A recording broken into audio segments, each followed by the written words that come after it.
Fala, torcida vascaína, Felipe Tiru de volta na área para comentar aí a classificação do Vasco na Copa do Brasil. Vasco da Gama 2, Vila Nova 1, um jogo ali no sufoco, né? Que nem a gente previu no predição sobre Vasco, a gente apostou que ia ser 1-0, foi 2-1, mas foi aquele jogo disputado, a gente até o finalzinho do jogo tenso ali, né?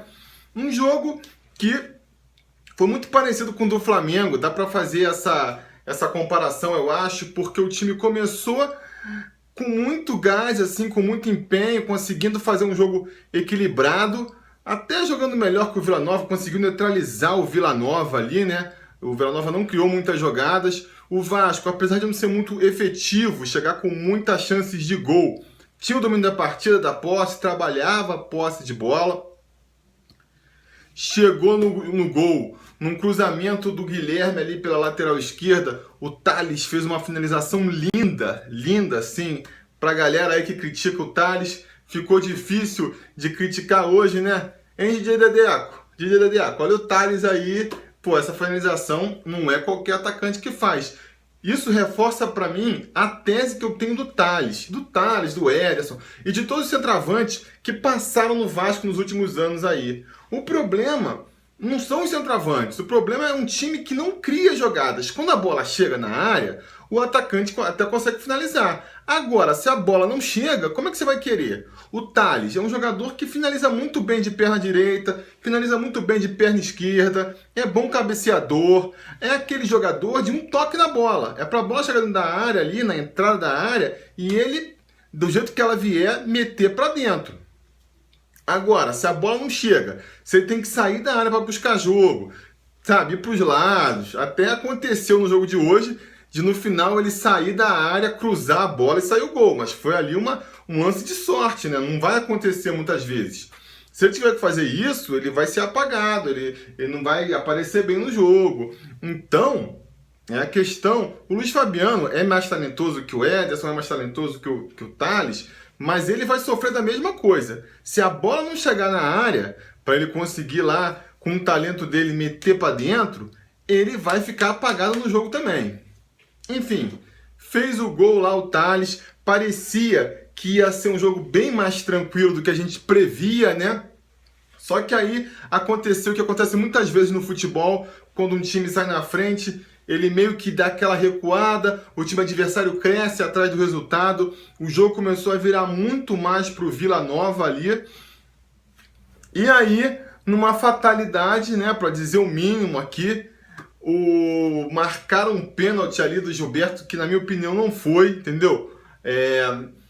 O jogador tá cruzando do lado do cara, aí ele vira assim, a bola bate aqui, é bola na mão, entendeu? Não dá pro cara, mas ele tinha que jogar com a mão no corpo. Cara, o cara tá correndo, né? Você tá meio que se jogando. Você naturalmente, a sua mão vai mexendo para você equilibrar seu corpo. Não dá para esperar que a pessoa vai ficar correndo com os braços assim fechados, entendeu? Ou então você diz que a regra bateu a bola na mão é pênalti. Beleza. Vai criar um monte de pênalti aí maluco, mas pelo menos vai ser padronizado, né? Porque no segundo tempo teve um lance igualzinho. O cara cruzou, a bola bateu na mão do zagueiro do Vila Nova e o juiz não marcou. Então essa falta de critério aí é que é problemática, né? Moral da história, os caras empataram o jogo, um jogo que estava simples começou a ficar complicado. O Vasco não conseguiu recuperar o controle da bola no primeiro tempo, né, até o final. No segundo tempo, voltou já cansado, já não conseguia mais criar oportunidade, né? Lembrando muito o Vasco do ano passado, aquele time que, pô, precisa ir atrás do resultado e não é que tá criando na bafa, que tá nervoso, não. É que não tá nem criando as chances, sabe? Não tá nem conseguindo fazer a bola chegar lá na área. Muito complicado, muito complicado. Um jogo em que o Vila Nova também não soube aproveitar, não criou muitas oportunidades, né? Essa que é a verdade. E aí no final, naquele lance do Thales, que a gente já comentou, graças a Deus que na área, o zagueirão deles deu aquela vacilada, a bola sobrou pro Wagner, pra gente aí conseguir essa classificação, graças a Deus. Comentários sobre o jogo, sobre a atividade. O Vasco começou com o Andrezinho de titular, né, surpreendendo a muitos, surpreendendo a mim principalmente, não esperava, porque o Andrezinho vinha sido colocado de lado aí, né? Minha explicação para o que aconteceu. Vamos aos fatos. Os fatos que a gente tem é o seguinte: no começo do ano, o Andrezinho chegou pro Cristóvão e falou: ó, Cristóvão, eu quero jogar de meia ofensivo. Não quero mais ficar sendo improvisado de volante. Isso aí é um fato, ele falou. A partir daí, o que eu concluo? O Cristóvão falou: ó, tudo bem, você quer jogar de meia? Você vai lá pro final da fila. Você vai entrar atrás dos outros. Por que ele fez isso? É normal, os treinadores costumam fazer isso. Porque se ele chega e fala: ah, tá bom, agora você é só titular, Guilherme, sai, o Andrezinho vai jogar aí porque ele falou que só joga na frente. Aí vai aqui, abrir um precedente, daqui a pouco tá todos os jogadores falando: ah não, eu só jogo aqui, eu só jogo ali. Então quando o jogador toma essa postura de falar que só quer jogar naquela posição, é normal o jogador dar essa geladeira, né? O treinador dá essa geladeira pro jogador para, né, não se criar. Mas aí, viu a água batendo na bunda aí, trouxe de novo o Andrezinho pro time, como o Nenê não pôde jogar. Tem o problema de que ele não vinha jogando com o time, não vinha entrando nos jogos, entrou meio fora de ritmo, mas nem achei assim errado, não, nem desaprovo o Cristóvão por ter voltado com o Andrezinho, não. O que eu não aprovei na escalação inicial foi entrar com o Andrezinho e o Wagner, né?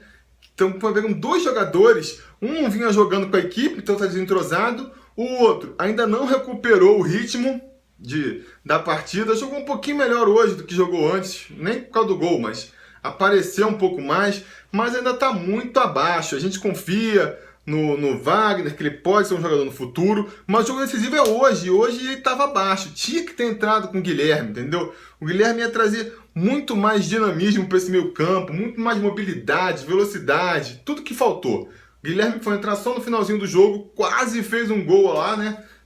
E mostrou que não dá para tirar aí do time, não dá para tirar. O Guilherme tem que estar entre os 11 titulares aí, pelo menos por enquanto. Conforme o Wagner for recuperando a sua forma física, barra o Guilherme, tudo bem. Agora, principalmente nesses jogos decisivos, vai ter Taça Rio aí, contra não sei quem lá, bota o Wagner para ele recuperar o ritmo. Agora, jogo decisivo que nem o de hoje, não dava para ter apostado no Wagner. Wagner e Andrezinho juntos, principalmente. Segundo tempo, o time sem render, deu uns 15 minutos, o Cristóvão fez duas substituições. A primeira, tirou o Andrezinho para botar o Escudeiro, e aí é engraçado que o pessoal fala: vocês têm uma implicância com o Cristóvão, isso é fato, e isso você vê porque o Cristóvão nem tinha treinado nenhum jogo, já estavam pegando no pé dele. Lá no Florida Cup, por exemplo, estavam pegando no pé que o Júlio dos Santos era o novo Felipe Bastos do Cristóvão, era o novo Diego Rosa, dizendo que é aquele jogador que o Cristóvão gosta de escalar, né? Que todo mundo reclama e ele não tira por nada. E era claramente uma implicância de vocês, porque, né, jogou 2 jogos e já foi barrado. O Júlio dos Santos nunca mais voltou pro time. Agora, essa implicância, essa comparação talvez se justifique com o Wagner. O Wagner é um jogador que o Cristóvão trouxe pro Vasco. Ele, né, treinou o Wagner no Fluminense, ele convidou o Wagner, veio muito por causa dele, e agora ele está insistindo com o Wagner, está dando aí aquele voto de fé no cara, está botando ele, mesmo sem ele estar completamente em forma, e não está tirando, né? O Andrezinho não jogou muito bem? Também não jogou, mas podia ter tirado o Andrezinho, insistiu com o Wagner, e eu arrisco aqui dizer que o Wagner vai ser figura constante no time aí, não vai sair não, vai ter que acontecer uma coisa muito assim, fora do normal para o Wagner sair. E se então, se o Wagner seria aí o Felipe Bastos, o novo Felipe Bastos, o Escudeiro é o novo Diego Rosa, né? É aquele cara que ele sempre vai botar durante o jogo para tentar resolver, esteja qual esteja a situação. Para mim também não foi uma mudança muito efetiva. O Escudeiro também é um jogador que ainda não mostrou a que veio, né? A outra mudança que ele fez foi o Pikachu no lugar do Gilberto. Essa eu achei mais a ver. O Gilberto estava jogando mal. Por mais que eu acho que não tenha sido o pênalti dele, ele vinha entregando muito na defesa. Teve um lance ali que ele tentou sair driblando a defesa. quase que foi gol dos caras. Se não fosse o Guilherme ali fazer uma falta providencial, podia ter sido o gol do Vila Nova. Então achei o Pikachu interessante entrando ali. Até quando o Pikachu estava aquecendo, eu achei que ele fosse ser mais ousado, que ele fosse tirar o Kelvin para botar o Pikachu de ponta esquerda. Acho que isso poderia ser interessante, mas o Cristóvão não é esse técnico tão ousado assim, a gente sabe. Enfim, o Vasco conseguiu segurar, no final entrou o Guilherme lá também, no lugar do Kelvin, e o Vasco ali aos trancos e barrancos conseguiu segurar aí essa vitória e está classificado para a próxima fase. Agora deve ter muita gente nas redes sociais aí reclamando: o Cristóvão não dá, o problema é do Cristóvão, o Cristóvão é muito ruim, porque mas aí eu vou lançar aqui uma reflexão. Assim, não que o Cristóvão não tenha a sua dose de culpa aí na fase, eu mesmo falei aqui, acho que ele deveria ter insistido, deveria ter escalado o Guilherme desde o começo da partida, mas assim, para mostrar que não é só Cristóvão, que se o Cristóvão sair hoje, amanhã vem outro técnico, os problemas não estão todos resolvidos. Qual é a explicação o motivo do ânimo da torcida esse ano? São os reforços, né? Os reforços mudaram o Vasco de patamar. Agora o Vasco está com um time competitivo. Agora o Vasco está com um time que pode jogar nas cabeças.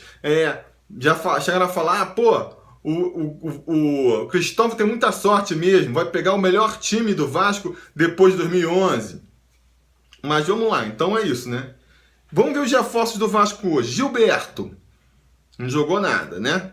Quase entregou a paçoca ali, não jogou nada. Jean, também aquele jogador voluntarioso ali, marca, sai sempre com um amarelo, mas já irritou a torcida hoje porque com a bola no pé, não cria nada, fica tentando um chute lá do meio da rua, também não foi bem hoje. Wagner, apagado, que nem a gente falou. Kelvin, apagadaço também. Aí entrou o Escudeiro, presente de Natal, sumido também. Se tivesse entrado o Muriqui, a gente sabe que não ia ser muito melhor. O Manga, tá falando, tem que estrear o Manga. Ninguém nunca viu o Manga jogar, pode ter visto num jogo ou no outro, mas duvido que alguém acompanhe o futebol colombiano a fundo para saber realmente o potencial desse jogador, quanto que ele joga, não sabe a forma física que ele tá. Então dizer que se o Manga entrasse hoje ele resolvia, também é no mínimo precipitado, né? Então, gente, se os jogadores que estão contratados para resolver, para mudar o Vasco de patamar, não estão rendendo, sabe? E tá todo mundo escalado na posição. Não dá para dizer que é por causa do Cristóvão, que escalou fora, que tá inventando, não. Tá todo mundo escalado na posição. Se esses caras não estão rendendo, sabe? A culpa é do Cristóvão. Por isso que eu alivio. Não acho o Cristóvão o melhor dos técnicos, não. Acho um técnico mediano. Mas essa coisa da torcida agora de que tudo é culpa do Cristóvão, como se a gente tivesse com uma máquina em campo, né? E que ela tá só sendo travada por causa do Cristóvão, eu acho que é um exagero, entendeu? Tem muito que melhorar, Da parte do Cristóvão, o que ele tem que fazer de primeira para mim agora é botar o Guilherme nesse time titular. Fora isso, tem que esperar esses jogadores aí que foram trazidos para o Vasco para resolver, começarem a resolver mesmo, que não estão resolvendo.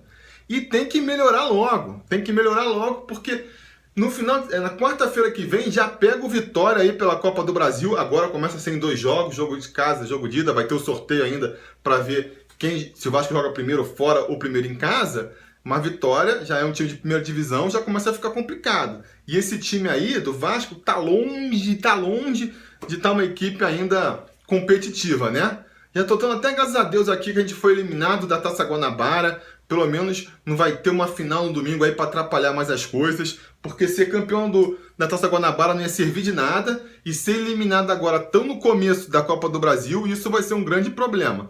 Então vamos torcer aí para, né, aqueles males que vêm para o bem, a falta de jogo no final de semana aí ajude o Vasco a se preparar, dar um salto de qualidade aí, porque quarta-feira que vem, né, acho que deve ser quarta, no meio da semana que vem, já tem mais uma pedada aí fundamental para as pretensões do Vasco no ano, né?